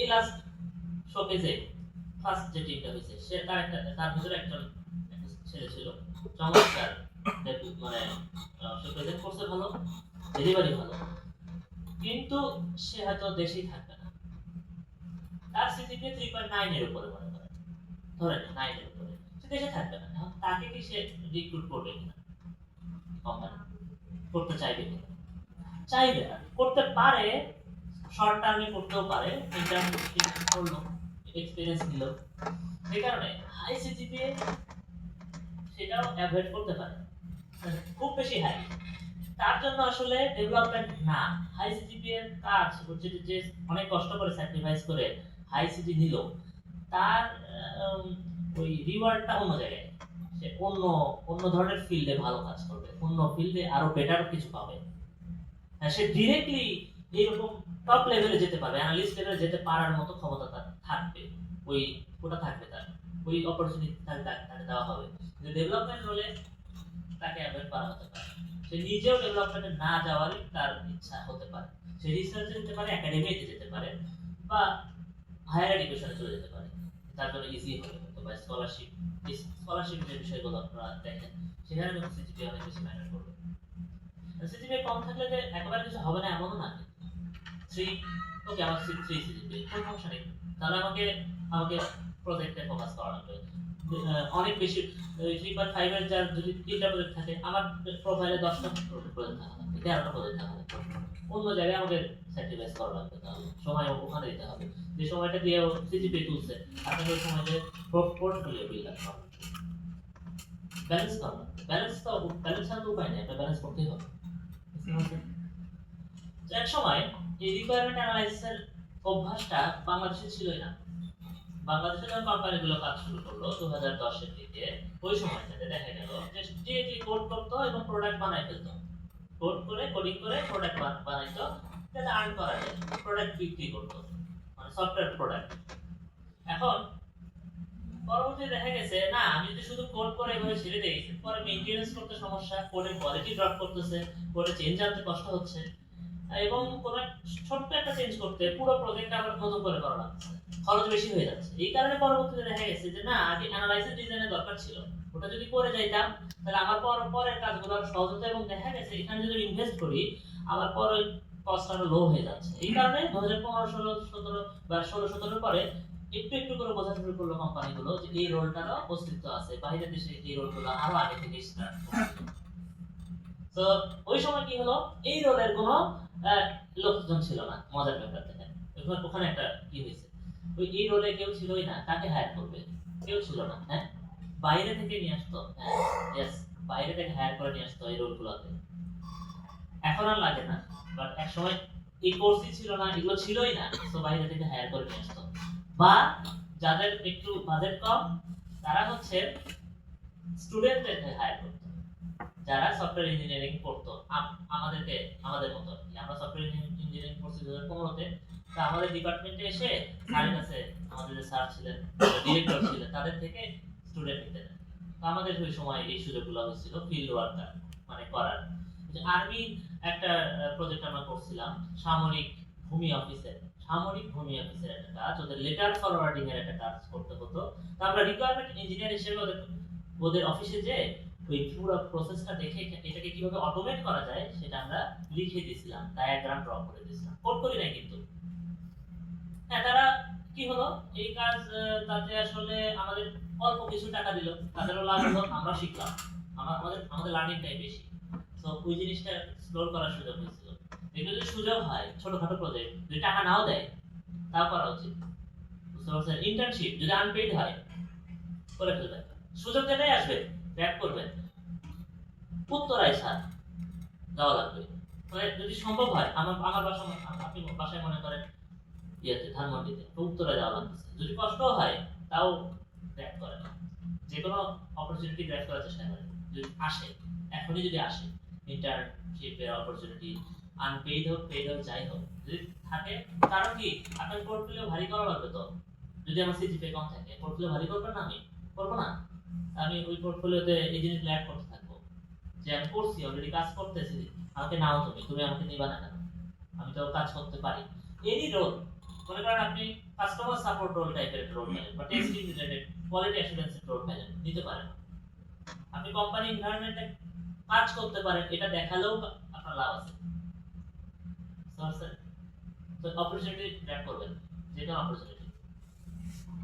আমি যেমন বলতে পারলাম 17-তে ওই কাজটা করতে পারছি, স্টুডেন্ট লাইফে টাকা বেশি দেয়নি, সমস্যা নেই, কিন্তু আমরা শিখছি, অনেক কিছু লার্ন করাই, কারণ আমরা একদম ফিল্ড ওয়ার্ক করার সুযোগ পাইছি। অ্যাকচুয়াল সামরিক ভূমি অফিসারদের, সামরিক ওদের পার্সপেক্টিভ আলাদাও হতে পারে। ওনাদের সঙ্গে কথা বলে বোঝার চেষ্টা করছি যে আসলে এখানে কি ধরনের অটোমেশনের দরকার আছে।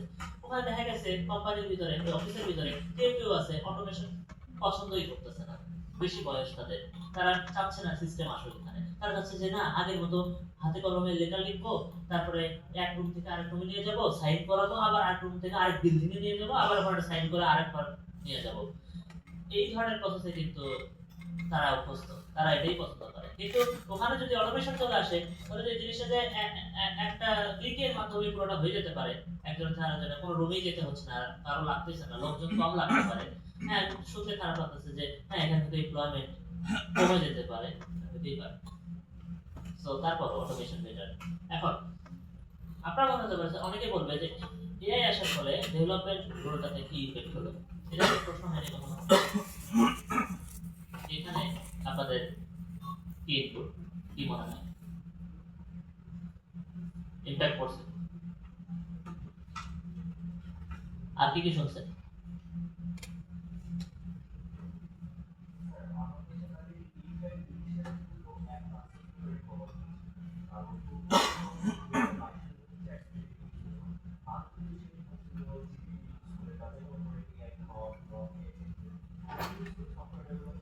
ইজিলি করা যাবে, হ্যাঁ।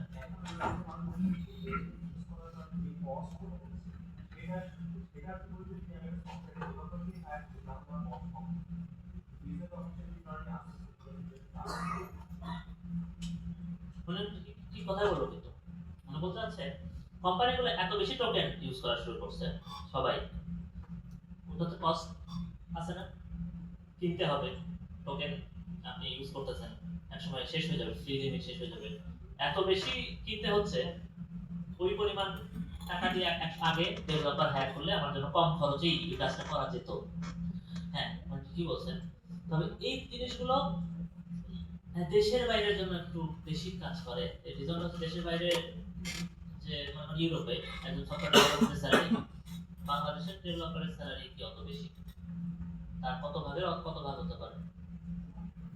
20 ভাগের 1 ভাগ, 30 ভাগের 1 ভাগ। এই কারণে দেশে কিছু ইফেক্ট পড়তে পারে, দেশে কিছু ইফেক্ট হয়েছে। জুনিয়র জুনিয়র ডেভেলপার হিসেবে এখন জব পাইতে একটু কষ্ট হচ্ছে, তবে কষ্ট হলেও তারপরে ডেভেলপমেন্ট রোলে হায়ারিং চলতেছে, চলবেই, এটা চলতেছে, এখন আমরা জানি তো চলতেছে, কারণ আমরা তো শুনতেছি যেখানে লোক লাগবে ঘরে লাগবে সব সময় আমরা জানতেছি, অবশ্যই এখনো হায়ারিং চলতেছে। এটা একটু কমতে পারে, কমছে হয়তো বা বাংলাদেশের পার্সপেক্টিভে কমতেও পারে, তবে তারপরও এখন হায়ারিং প্রসেস চলতেছে, ডেভেলপমেন্ট রোল ওপেন আছে, এনি টাইপ অফ ডেভেলপমেন্ট রোলে এখনো হায়ারিং চলতেছে। তবে হ্যাঁ আগের চেয়ে একটু কঠিন হয়েছে, কম্পিটিটর বেড়ে গেছে, এখন আরো বেশি আপনারা সেখানে সবাই লার্ন করে, একটু পিছিয়ে থাকলেই আসলে আমরা রেস থেকে বের হয়ে যাচ্ছি, এটা রেসের মধ্যে চলে গেছে বিষয়টা। হ্যাঁ এখানে এই কারণে একটু বুস্ট দরকার পড়তেছে, একটু মনে করেন যে আপনার পোর্টফোলিও ভারী করা লাগতেছে, আগের চেয়ে আরো বেশি জিনিস শিখে হয়তো বা আপনাকে যেতে হচ্ছে, সে এক্সপেক্ট করতেছে আরো বেশি, যে হঠাৎ করে আগে যে যতটুকু নলেজ দিয়ে আপনি মানে জব পেতেন, এখন হয়তো বা অতটুকুতে হচ্ছে না, আরো একটু বেশি তারা এক্সপেক্ট করতেছে, আর একটু রেডি যাচ্ছে। তো আপনারা ওই পরিমাণ ওইরকম রেডি হচ্ছেন, ওটা প্রমাণ করে আপনাদের প্রজেক্টের আউটপুট, এবং প্রজেক্ট শোকেজের আউটপুট আমরা দেখছি, আমরা 1 বছর ধরে দেখতেছি জিনিসটা, পুরোটা আমরা ওভার মানে অবজার্ভ করতেছি, এবং এটা সম্ভব হচ্ছে কাজটা, আপনারাও বেটার হওয়া শুরু করছেন, এবং আপনাদের কোয়ালিটি কিন্তু ভালো, আমাদের প্রজেক্টের কোয়ালিটি অনেক ভালো। শুধু এখানে প্রজেক্ট শোকেজিং না, আপনারা যে দেশের যে কোনো প্রান্তে যে কোনো ইউনিভার্সিটিতে প্রজেক্ট শোকেজিং হয়, আপনার যে প্রজেক্ট আপনি বানাবেন এই টিম নিয়ে ওখানে অ্যাটেন্ড করেন না কেন, কেন করবেন না? যদি অ্যাটেন্ড করেন আপনি আরো পরিচিতি পাবেন, ওখানেও কিন্তু ডেভেলপার আসবে, ওখানেও একটা আপনার ছবি ছবি তুললেন, একটা ওয়েবসাইটে আপনার একটা নিউজ হলো, এই যে ছবি তুললেন নিউজ হলো, এগুলো আপনার পোর্টফোলিওতে আপনি আবার নিয়ে আসেন, এখানে কিন্তু আপনার নিজের ঢোল নিজের পিটানো লাগবে, বুঝতে পারছেন? নিজের ঢোল নিজে পেটানো লাগবে, কারণ আপনাকে কেউ এসে জিজ্ঞাসা করবে না এই একটু বল তুই কি পারিস, একটু বলবে? বলবে? কেউ বলবে না, আপনাকে ধাক্কা দিবে না, আপনাকে নিজের কথা নিজে বলতে হবে। ওটা উপায় কি? ডিজিটাল পোর্টফোলিও, উপায়টা ওটাই, ডিজিটাল পোর্টফোলিওর মাধ্যমে দেখাতে হবে, বুঝতে পারছেন? তো হতাশার কিছু নেই, কমতেছে না, একটু কঠিন হয়েছে, পজিশনগুলো আছে, হ্যাঁ সিনিয়র ডেভেলপারের পজিশনটা এখনো ভালো অবস্থায় আছে, জুনিয়র ডেভেলপারের পজিশনটা একটু সমস্যা চলতেছে, বাট ওকে এটা রিকভার করবে। আমি যেটা বলছি ওই সমস্যাগুলো তৈরি হচ্ছে, খরচ বেড়ে যাচ্ছে, ওই খরচটা মেকআপ করার জন্য হয়তো বা ডেভেলপারদের হায়ার করাটা কি বেটার মনে করবে অনেক কোম্পানি, স্টিল আমি যেটা বলতেছি ভালো পয়েন্ট বলছেন। নিজেকে প্রস্তুত করা লাগবে যুদ্ধের জন্য। আপনি যখন গ্রাজুয়েট শেষ করবেন হয়তো এই ইয়ারই করবেন, তখনই আবার গল্প আরেকটু চেঞ্জ হতে পারে, আরো কিছু নতুন কিছু চলে আসতে পারে। তো সবকিছুর জন্য প্রস্তুতি নিতে হবে। আপনি এই চ্যালেঞ্জগুলো তো ফেস করেন, এই কারণে ইউনিভার্সিটি কিন্তু আপনি অনেক চ্যালেঞ্জ ফেস করেন, অনেক কষ্ট না?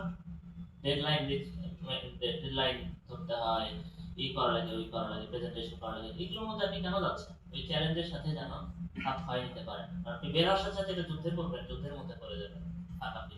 তো ওখানে আপনাকে আসলে কোপ আপ করার জন্য এই ধরনের সিমুলেশন গুলো আপনাকে করানো হয়। ঠিক আছে? তো অবশ্যই যেখানেই কম্পিটিশন হবে অ্যাপ্লাই করেন, চলে যাবেন। বুঝতে পারছেন? যেখানেই হবে ওই টিম নিয়ে চলে যাবেন, যাই যাই হোক। দূরে যদি হয়, খুলনায় হবে, কুয়েটে হবে, ওখানে যাবেন। যেখানে যাওয়া লাগবে তা যাবেন, যে মানে সময় দিয়ে আসবে।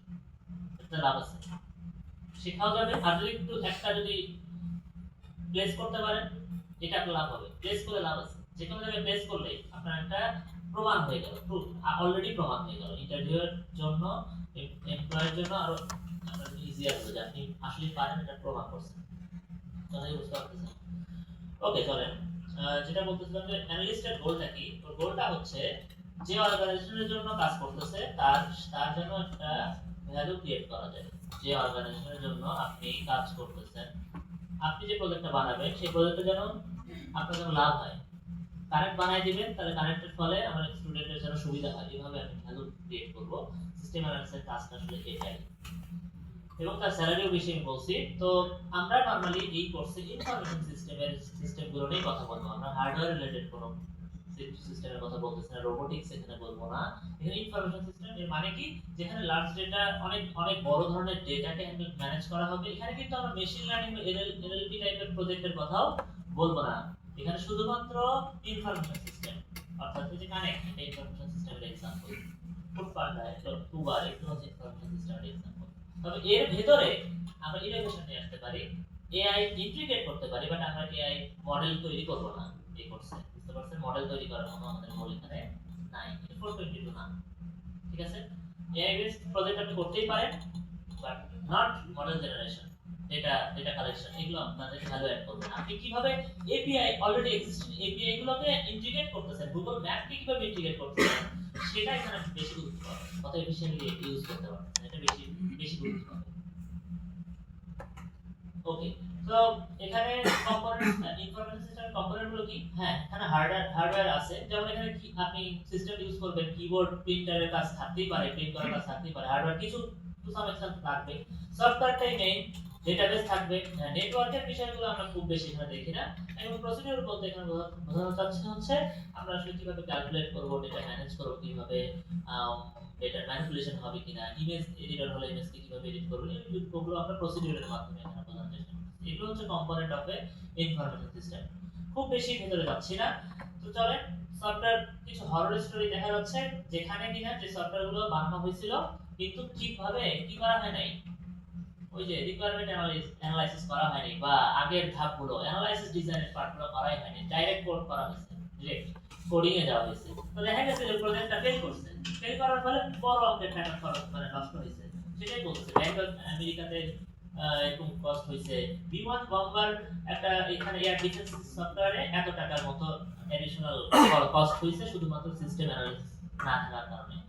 অলসো একটা ফ্লাইটের কথাও আছে। তো সবগুলো একই কথা, এগুলো মনে দরকার নেই, জাস্ট বোঝার চেষ্টা করতে সিস্টেম অ্যানালিসিস ডিজাইনের গুরুত্ব কেমন, এটা না হলে কি হতো ক্ষতিটা কেমন, সেটা আসলে এখানে একটা এক্সাম্পল হিসেবে দেখা হয়েছে। ওকে, এখানেও আর কিছু ব্যাড নিউজ বলছে যে আপনি ঠিকভাবে অ্যানালাইসিস না করার ফলে প্রজেক্ট করার আগে প্রজেক্ট ক্যান্সেল হয়ে গেছে। যে আপনি জানেনই না আসলে ইউজার কি চাচ্ছে, না জেনে শুরু করে দিয়েছেন প্রজেক্ট, ফেল করতে পারে। আপনাকে মার্কেট অ্যানালাইসিস করতে হবে, দেখতে হবে ইউজারের সাথে কথা বলতে হবে। এবং আরো মজার কথা, ইউজার এখানে দুই প্রকারের হয়, নতুন আবার পুরাতন। নতুন ইউজারদের রিকোয়ারমেন্ট একরকম হয়, পুরাতন ইউজারদের কিন্তু রিকোয়ারমেন্ট আরেক রকম হয়। সো এগুলো আপনাকে, পুরাতন ইউজারের ইচ্ছা কি থাকে জানেন?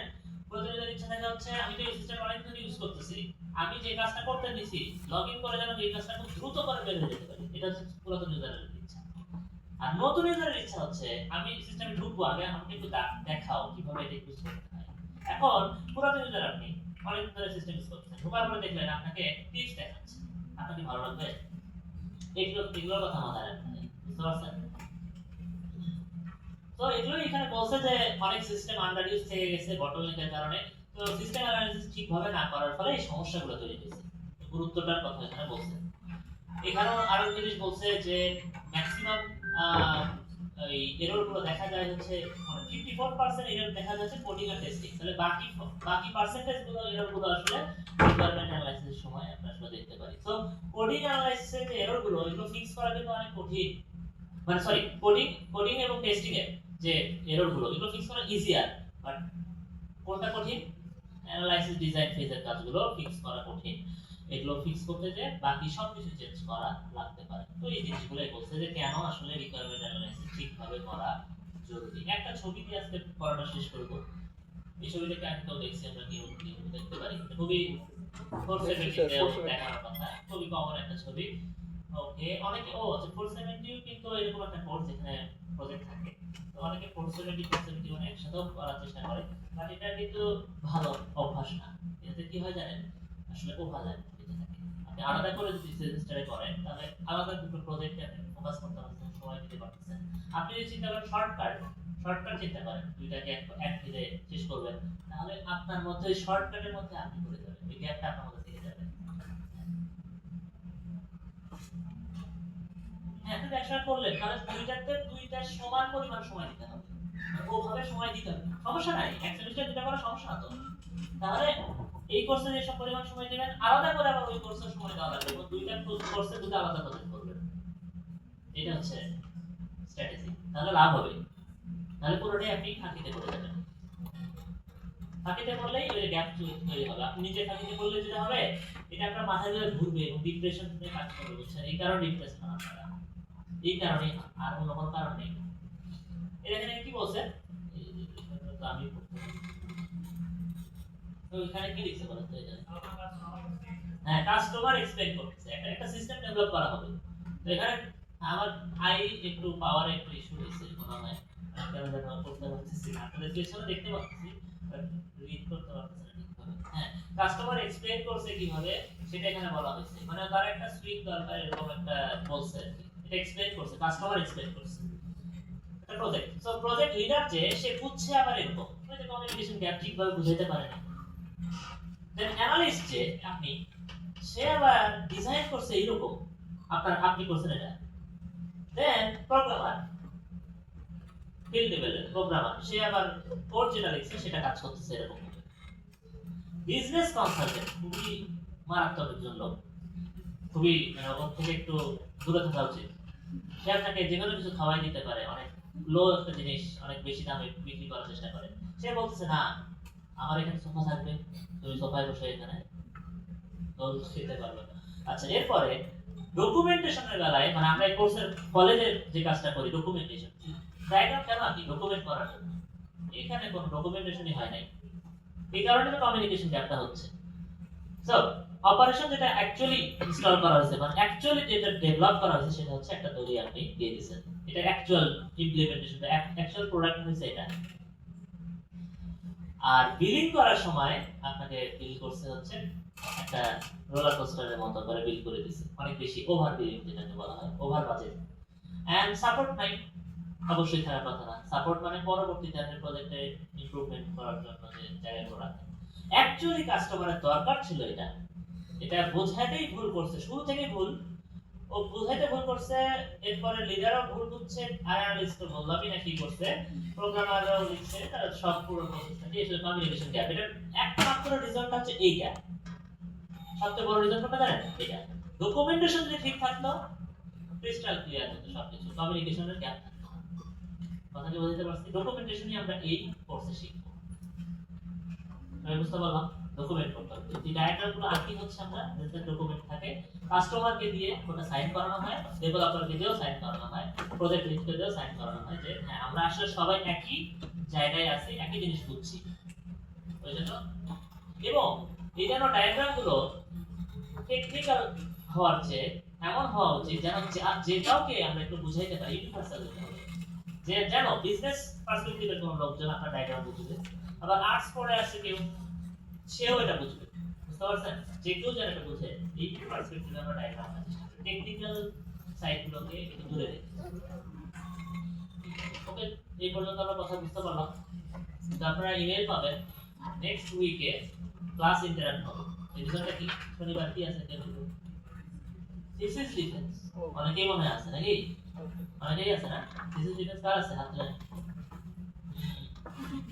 হ্যাঁ বেস্ট অফ লাক আপনার থিসিস ডিফেন্স ভালো হোক অবশ্যই তো শনিবার থিসিস ডিফেন্স ফুল ডে আমি হচ্ছে একটা প্যানেলের চেয়ার তো আমার পুরো দিন ওখানে দিতে হবে আমি থাকতেছি না ফুল ডে ওই দিন চলে যাবে সকাল 9টা থেকে এখন টাইম টাইমিং মানে 10টা থেকে শুরু হবে যাই হোক যেটাই হোক আপনাদের ক্লাস ওর মধ্যে করতেছে ওইটাকে ক্লাসটা ক্লাসে করা লাগতে পারে আপনারা যা জেনে যাবেন অবশ্যই জেনে যাবেন এবং বিভিন্ন প্যানেলে ঢুকবেন কি হচ্ছে না হচ্ছে দেখবেন না ওনারা চাইবে না কিন্তু কেউ আসুন ওনারা চাইবে যে কম কম লোকের মধ্যে দিয়ে ডিফেন্স দিয়ে চলে যায় আমি বলবো যে আপনারা আসেন পিছনে বসেন ল্যাবে হয় পিছনে বসে দেখেন কি হচ্ছে কেমন কমিউনিকেশন হচ্ছে শেখা লাগবে না ফিজিক্স ডিফেন্স হচ্ছে একটা পার্ট দেওয়া লাগবে না প্রজেক্ট ডিফেন্স ফিজিক্স ডিফেন্স দেওয়া লাগবে না আপনারা ভয় পাবেন না আপনারা চিন্তা করেন পিছনে কেউ নাই কেউ বসে নাই ওপেন চিন্তা করেন কেউ নাই পিটু পিটু ছোটখাটো একটু এরকমই বাট একটু কম ওটাও এক ধরনের ডিফারেন্ট শুরু করে দিচ্ছে নাকি ও পিটু কাদের কাদের আছে বেস্ট আপনার সবার জন্য বেস্ট আপনার এটা একটা পোস্টার প্রেজেন্টেশন হবে তো আপনারা হ্যাঁ এটা শুক্রবারে হবে তো ওই দিন তো 5 মিনিটের ক্লাস হবে এটা ভালো তো থ্যাংক ইউ সবাইকে আপনারা যাওয়ার সময় ওই আইডি কার্ডটা আরএফআইডি স্ক্যানার আছে বুঝছেন এই জায়গা ওইখানে স্ক্যান করে যাবেন আপনাদের ওটা ইনপুট হয়ে যাবে আচ্ছা সমস্যা নেই এত চিন্তা করার কিছু নেই তো বলে দেন ইমেল দিলে হবে একটা ইমেল দেন থ্যাংক ইউ সবাইকে